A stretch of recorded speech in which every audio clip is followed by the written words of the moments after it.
ఇక MP Uttam Kumar Reddy political consultant బండి Ramaswamy town హాల్లో ప్రెస్ మీట్ నిర్వహించారు. స్థానిక ఎమ్మెల్యే సాయిరెడ్డి కోసం గత 30 రోజులుగా పనిచేస్తున్నాం కానీ ఇప్పటి వరకు ఒక్క రూపాయి కూడా ఇవ్వలేదన్నారు. అమౌంట్ ఇవ్వాలని మెసేజ్ పెట్టడం కానీ పట్టించుకోలేదన్నారు. మాకు జరిగిన అన్యాయం గురించి ఎంపీ ఉత్తమ్ కుమార్ కి చెప్పడం జరిగిందని, ఎంపీ తన దగ్గరే పనిచేయమని సూచించారని తెలిపారు. ఎంపీ ఉత్తమ్ కుమార్ రెడ్డి దగ్గర పనిచేస్తుంటే మమ్మల్ని కిడ్నాప్ చేసి బెదిరించడం ఎంతవరకు న్యాయమని అన్నారు. నిన్న రాత్రి నన్ను కిడ్నాప్ చేసి ఎన్నికలయ్యే వరకు ఇక్కడే ఉండాలని బెదిరించారని అన్నారు. మా టీంలో ఆడపిల్లను కూడా వదలలేదు. మా వృత్తి మేము చేయడం కూడా తప్ప.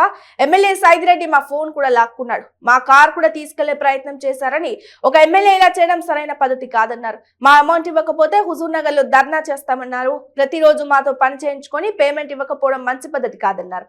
10 రోజుల్లో ఎక్స్ ఎమ్మెల్యే అవుతాడని సాయిరెడ్డిని విమర్శించారు. వాల్యుబుల్ డేటా ఉంది కాబట్టి నేను చెప్పేది ఏంటంటే, నాకు ఇప్పుడైనా సరే నేను చేసిన 4 రోజులకి పైసలు ఇస్తావా ఇవ్వవా, నేను అదొకటే అడుగుతున్నా. పైసలు ఇవ్వకుంటే ముందుకు ఎంతైనా నేను ముందుకెళ్తాను. నేను కష్టపడి పనిచేసినోడిని. నేను ఒక సాధారణ కుటుంబంలో ఒక స్ట్రింగర్గా, ఒక విలేకరులా, ఒక చిన్న విలేకరుగా నేను స్టార్ట్ చేసినటువంటి వ్యక్తి, రాష్ట్ర స్థాయిలో ఒక విలేకరుగా ఉన్నటువంటి వ్యక్తిని. ఈ రోజున అంత పనిచేసినటువంటి నన్ను నువ్వు అంత చీట్ చేసి 4 రోజులు 40 మంది నా దగ్గర పనిచేశారండి. ఒక్క రూపాయి నువ్వు ఇవ్వలేదే. ఇస్తానని చెప్పవే. రోజు రాత్రి 12, 1 గంట వరకు నువ్వు తిప్పించుకుంటున్నావే. మళ్ళీ పొద్దుడే ప్రచారానికి వెళ్ళిపోతాను, పొద్దుట రమ్మంటావు, మళ్ళీ 6 గంటలకు నేను వెళ్తున్నానే. ఇస్తావా ఇవ్వవా చెప్పు. దీపావళి రోజు ముందు రోజే నేను ఆపేస్తున్నానని టీం ఆపేస్తా.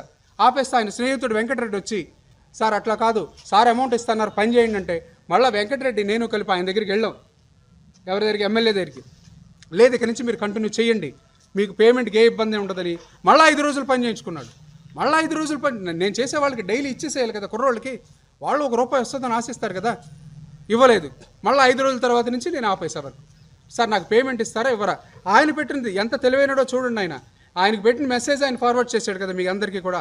అందులో నేను పెట్టిన మెసేజ్ ఏముంది, మీ పేమెంట్ ఇస్తావా లేదా, మా టీం వర్క్ చేయాలా లేదా అంటే, పేమెంట్ ఇవ్వలేదనేది తెలుస్తుందిగా, మేము వర్క్ ఆపేస్తామనే విషయం కూడా తెలుస్తుందిగా. కాబట్టి నేను వర్క్ ఆపేసా. ఇప్పుడు నేను అడుగుతున్నా, నేను చేసిన 4 రోజులకి నాకు పేమెంట్ కావాలా లేదా, హుజూర్ నగర్ నడిబొడ్డులో నేను ఇదే ధర్నా చేస్తాను. నేను ఆమరణ నిరాహార దీక్ష చేయడానికి కూడా నేను సిద్ధంగా ఉన్నా. పట్టుదలకపోతే ఎంతవరకు అయినా వెళ్తా. ఎందుకంటే ఇక్కడ రేపు ఎలక్షన్లో ఏం జరుగుతుందో నాకు తెలుసు. 10 రోజుల్లో ఎక్స్ఎమ్మెల్యే అయ్యి నువ్వు నన్నేం పెగ్గలవు చెప్తున్నా. ఈరోజు ఛాలెంజ్ చేస్తున్నా. లేదంటే ఈ కానివ్వండి, లేకపోతే ఇవాళ చేసేటువంటి పొలిటికల్ ఎనలిస్ట్గా కానివ్వండి, టోటల్గా ఈ ప్రొఫెషన్ వదిలేస్తా నువ్వు ఎక్స్ఎమ్మెల్యే కాకపోతే. ఈరోజు నేను ఛాలెంజ్ చేస్తున్నా. చూసుకోండి, ఈ ఒక్క మాటని చూసుకోండి. 10 రోజుల్లో నువ్వు ఎక్స్ఎమ్మెల్యే అవుతున్నావు. ఎక్స్ఎమ్మెల్యే కాని పక్షంలో మళ్ళీ ఇదే నడిబొడ్డులో నేను ప్రెస్ మీట్ పెడతా. ఈ ప్రొఫెషన్ని నేను శాశ్వతంగా వదిలేస్తున్నానని మీ అందరి ముందు గుండు గీయించుకుని ఈ ఊరు వదిలేసి నేను వెళ్ళిపోతా. ఈ రాష్ట్రం తెలంగాణ వదిలేసి నేను పోతా. ఇది నేను ఓపెన్గా నేను ఛాలెంజ్ చేస్తా ఉన్నా. నాకు పైసలు ఇస్తావా ఇవ్వవా. నేను ఒకటే అడుగుతున్నా. 4 రోజులు 40 మంది పనిచేశారు నా దగ్గర. నువ్వు సింగిల్ అనిపి నాకు ఇవ్వాల. ఇస్తావా ఇవ్వవా. ఇప్పుడైనా ఓపెన్గా నువ్వు ప్రెస్ మీట్ పెట్టి చెప్పు. ఇచ్చేటట్టయితే 10 మంది ప్రెస్ మీట్ పెట్టి నాకు అమౌంట్ ఇవి. నువ్వు దొంగచాటుగా నాకు ఇయ్యకర్లా. నువ్వు నాకు ఇస్తాననేది 10 మంది చెప్పు. లేదా నా దగ్గర ఇంకా ఉన్నది 10 రోజులే, ఇంకొకరి దగ్గర నేను పని చేసుకుంటా. ₹1 వస్తుంది కదా నాకు. నువ్వు నీ దగ్గర, ఆయన ఒకటే చెప్తున్నాడు ప్రెస్ మీట్లో, నువ్వు నా దగ్గర పని చేయొద్దు, ఆయన దగ్గర పని చేయొద్దు. ఎక్కడికి పోయి పని చేసుకోండి నేను. నాకు ఎవడు పని ఇస్తే వాడి దగ్గర మేము పని చేసుకుంటామండి. ఎవడు రూపాయి ఇస్తే వాడి దగ్గర మేము పని చేసుకుంటామండి. నేను నీతి తప్పలేదనే విషయం నువ్వే చెప్తున్నావు. డబ్బులు ఇవ్వలేదు కాబట్టి నేను వెళ్ళిపోతున్నా అనే విషయాన్ని నీకు మెసేజ్ పెట్టానా లేదా, ఆ మెసేజే ఇవ్వండి నువ్వు ప్రెస్ మీట్లో అందరికీ తెలియజేసావా లేదా.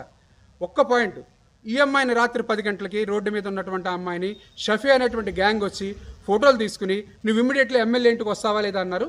దానికి ఇమ్మీడియట్లీ ఆయన రిప్లై ఇవ్వాలి. అసలు ఆయన ఏ ఉద్దేశంతో నన్ను రమ్మన్నారు, ఆయన ఏం చేద్దామని నన్ను ఇంటికి తీసుకురమ్మన్నా. ఒక అమ్మాయిని ఆయన ఏం చేద్దామని, ఫోటో కూడా అలా షఫీ అనే అబ్బాయి నన్ను ఫోటో తీయడం ఏంటి, ఫోటో వాళ్ళ ఫోన్లో కూడా నా ఫోటో ఉంది, ఎందుకు ఉండాలి. నేను అప్పటికి ఆపినా సరే ఆయన తీసాడు నన్ను ఫోటో. మీరు ఏదైనా తీసుకోండి, ఎంప్లాయీస్ని కానీ ఏదైనా తీసుకోండి, అమ్మాయిని పర్మిషన్ లేకుండా ఎవరు ఏ ఫోటో తీయకూడదు. ఈవెన్ పోలీసులు కూడా తీయకూడదు. అబ్బాయి షఫీ అనే అతను తీయాల్సిన అవసరం ఏంటి అసలు. ఆయన ఎమ్మెల్యే అతను ఒక అమ్మాయిని ఇంటికి రండి, ఇంట్లో పెట్టు అన్నాడు. ఎందుకు పెట్టమన్నాడు ఆయన అసలు మమ్మల్ని ఇంట్లో? పెట్టాల్సిన అవసరం ఏంటి సార్?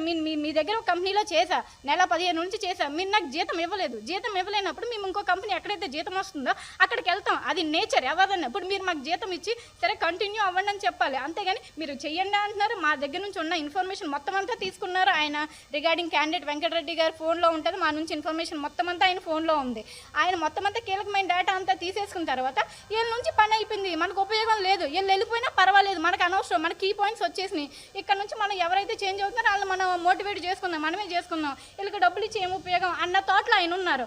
కాబట్టి ఆయన ఒక్క రూపాయి కూడా ఇవ్వకుండా నెల 15 రోజులు చేయించుకుని మమ్మల్ని యూజ్ చేసుకుని లిటరల్లీ ఆయన వదిలేశారు, మమ్మల్ని యూజ్ చేసుకుని. ఇప్పుడు ఏంటంటే మమ్మల్ని అక్కడ చూడడం, మా టీంతో చూడడం వల్ల ఆయన భయపడి మేము ఆపోజిట్గా ఏమైనా ఫేవర్ చేస్తామేమో అని చెప్పి మమ్మల్ని భయపెట్టడానికి ఆయన కేసు పెట్టి నన్ను తీసుకెళ్ళి ఆయన ఇంట్లో పెట్టుకుని మరి ఏ ఉద్దేశంతో ఆయన ఇంట్లో పెట్టుకుంటానని అంటున్నారు నాకు తెలియదు. ఆ పరంగా మమ్మల్ని బ్లాక్మెయిల్ చేసి మమ్మల్ని ఏమన్నా చేద్దామన్న ఆయన ఒపీనియన్ అది. నాకైతే కనుక మా ఫోన్ ఇప్పుడు ఆయన దగ్గరే ఉంది, అది మిస్యూజ్ అయినా ఆయన దగ్గర నుంచే వెళ్తుంది. ఈయన తీసుకెళ్ళిన వెళ్ళా దగ్గర లొకేషన్ నా దగ్గర ఉంది, ఆయన స్విచ్ ఆఫ్ చేసిన లొకేషన్ కూడా నా దగ్గర ఉంది. ఆయన ఎప్పటి వరకు లాస్ట్లో వాట్సాప్ ఈయన ఫోన్లో వాట్సాప్ ఆయన చూసిన లాస్ట్ సీన్ కూడా నా దగ్గర ఉంది. అయినా కిడ్నాప్ చేయలేదు అంటున్నారు. అప్పుడు కిడ్నాప్ చేయలేనప్పుడు మనుషులు వదిలేసి మరి ఫోన్ ఎందుకు వదలలేదు? మనుషులు వదిలినప్పుడు ఫోన్ మీరు ఏ ఉద్దేశంతో వదలలేదు? అయినా మీరు ఏ ఉద్దేశంతో నన్ను మీ ఇంటికి రమ్మన్నారు? నేను మీ ఎంప్లాయీ కాదు, నేను మీ దగ్గర కింద చేయట్లేదు. అయినా మీకు నాతో పని ఏంటి? మీ ఇంటికి తీసుకురా అన్న నాతో ఒక మగాతంతో తీసుకురా నీ కార్ని అమ్మాయినని చెప్పి నువ్వు పిలవాల్సిన అవసరం ఏంటి? ఫస్ట్ మేము మీ కింద చేసినప్పుడు మీరు మాకు పే చెయ్యాలి. అది మినిమం అది ఆయన ఒక విల్లా సైడ్కి తీసుకెళ్లారు. అక్కడ ఒక 20 నిమిషాలు ఉంచిన తర్వాత మళ్ళీ ఎమ్మెల్యే సార్ వాళ్ళ ఇంటికి తీసుకొచ్చిన తర్వాత ఈ మీన్ వైల్ ఏం చేశారంటే షఫీ అనే వ్యక్తి వచ్చారు, నా కార్ని మా ఎంప్లాయీస్ ఉన్న వాళ్ళని ఫోటో తీసుకున్నారు. సరే ఎంప్లాయీస్ని కార్ని తీసుకోండి, you are not a police or not at all any one else, why are not taking my photo అని చెప్పి కూడా నేను రెసిస్ట్ చేశాను. Even though he took my photo తీసుకున్న తర్వాత ఆయన ఇక్కడ ఎందుకు ఉన్నారన్నారు. మా సార్ వచ్చేసరికి మీ సార్ తీసుకెళ్లారండి, మా సార్ వస్తే మేము వెళ్తాం, ఎందుకంటే మా కార్ ఇక్కడ నుంచి తీయాలంటే ఆయనే తీయాలి, మాకు ఎవరికి కార్ డ్రైవింగ్ రాదు అని చెప్పా. మోర్ ఓవర్ నాకు ఎమ్మెల్యే సార్ కూడా షఫీ నుంచి ఫోన్ చేసి మాట్లాడారు. నేను కూడా ఎమ్మెల్యే సార్కి అదే చెప్పాను, సార్ మా సార్ వస్తే కానీ తీయడం కుదరదు సార్, ఎవరికి కార్ రాదు, ఆయన వస్తే మేము వెళ్తాము అన్నారు. ఆయన ఆ మాట మాత్రం వినేసి మేము చేసిన నేచర్ ఆఫ్ వర్క్ కూడా చెప్పాం. అవును సార్ మీ దగ్గర చేసాము, ఇప్పుడు 1 వీక్ ఉంది, ఇంకొకరి దగ్గర వెళ్తే ఎవరిస్తారు సార్? ఇప్పుడు మీ దగ్గర మేము 1.5 month చేసాం కంపెనీలో, మీరు శాలరీ ఇవ్వట్లా. సరే శాలరీ ఇవ్వట్లేదు కదా అని అలా ఖాళీగా చేయలేము కదా సార్, ఇంకో కంపెనీకి మేము వెళ్తాము, అది కామన్ ఏదైనా సరే అని చెప్పడం తర్వాత ఆయన షఫీ వచ్చి నా ఫోటో తీసుకుని వెళ్ళిన తర్వాత మా సార్ వచ్చి ఆ ఫోటో తీసుకెళ్ళి ఆయన చూసిన తర్వాత ఈయన్ని అక్కడి నుంచి పంపించారు. ఏంటంటే ఇన్స్ట్రక్షన్ ఇచ్చి నువ్వు ఆ అమ్మాయిని కార్ని తీసుకొచ్చి నా ఇంట్లో పెట్టు, మీరు కూడా ఇంట్లో ఉండండి అన్నారు. అంటే నన్ను ఆ ఇంట్లో పెట్టడానికి ఆయన నాకు పైన అథారిటీ కాదు, ఆయన నాకు ఏమీ తెలియదు, నన్ను ఆయన ఇంట్లో పెట్టుకుని ఏ ఉద్దేశంతో ఆయన నన్ను ఆ ఇంట్లో పెట్టుకోమంటున్నారు? అసలు ఆయన ఏ ఉద్దేశంతో నన్ను పిలిచారు ఆయన నా దగ్గరికి? అసలు నేను ఆయనకి ఎందుకు ఏం అవసరం అని ఆయన నన్ను పిలిచారు ఇంటికి పిలవాల్సిన అవసరం ఏంటి? అది 11:30 ఆ టైంకి అమ్మాయిని ఫోటో తీసి నన్ను వాళ్ళ ఇంటికి రమ్మని చెప్పి ఈయనిచ్చి పంపించారు.